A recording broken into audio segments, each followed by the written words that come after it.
Hi, it's Christina with the Sisyphean Journal. I'm going to add a link below to an excellent video that Sears did about the gender curriculum for children in Portland public schools.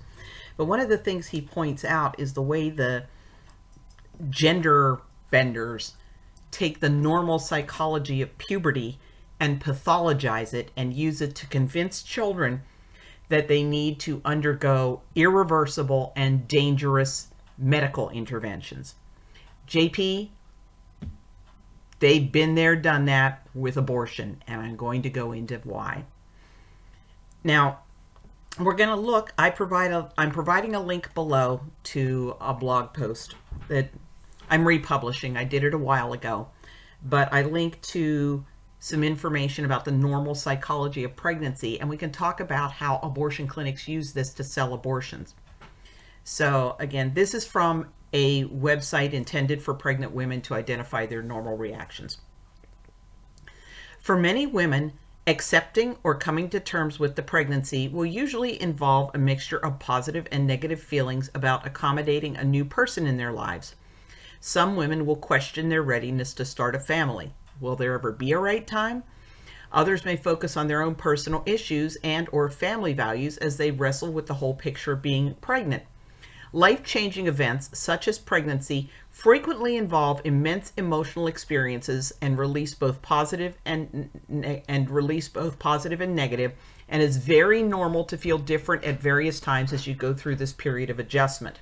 Okay, so we've seen merely accepting the fact that she's pregnant is something many pregnant women go through, but pro-choice writings and the counseling at abortion facilities is reported by women treat this as a leverage for abortion sales. They use statements like, "This will be as if it never happened," and other reassurance to try to convince the woman that the abortion will make the situation of being pregnant simply go away. The pregnancy will never have been real. And any negative feelings are also treated as evidence that the woman will continue to reject the pregnancy and ultimately reject the baby. So they'll use statements like, "This will enable you to have a baby when you're ready." So statements like these are very hurtful and deceitful for three reasons. First of all, they take something that's normal, needing time to adjust to the idea of being pregnant and the initial negative feelings, treating it as a reason to abort. This normal stage of pregnancy is actually treated as evidence that the woman is not ready.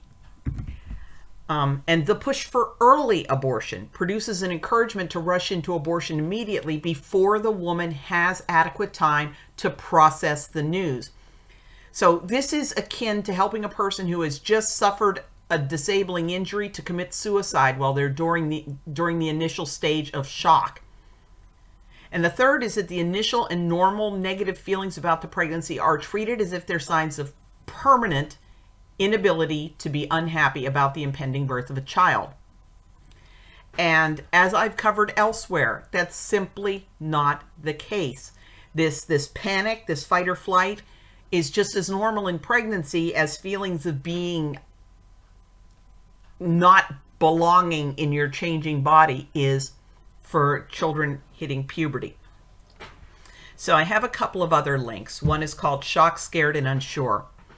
Discovering a new pregnancy when it has not been talked about or planned, or even when the pregnancy was intended, may bring up feelings of being shocked or overwhelmed.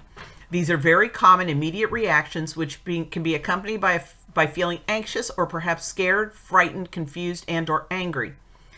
Being pregnant when you did not intend to can also trigger feelings of being out of control and possibly feeling at the mercy of your pregnancy's destiny in a sense. So again, this is a normal reaction. It's something that the woman can process, get through, and happily greet her newborn baby if she doesn't go into an abortion clinic and be told that these feelings mean that if she has the baby, she'll abuse it. Anxious, concerned, teary, or moody. Many women go through the early weeks of their pregnancy feeling anxious and concerned at different times. The reasons for this may be rational or they may be totally illogical, all things being normal. Now think about how dishonest and underhanded it is to use these normal reactions to convince the public that abortion is a need. And think about how cruel it is to reinforce the woman's normal negative feelings as a way of getting an abortion sale. Even the most rudimentary informed consent about any surgery involves telling the patient whether or not the symptoms will resolve on their own. But in abortion, this isn't done. Now imagine how outraged we'd be if doctors were prescribing tonsillectomies for cases of tonsillitis that could easily be treated with antibiotics. We'd be outraged. What if doctors were performing joint replacement surgery for reactive arthritis, which typically resolves in 3 to 12 months?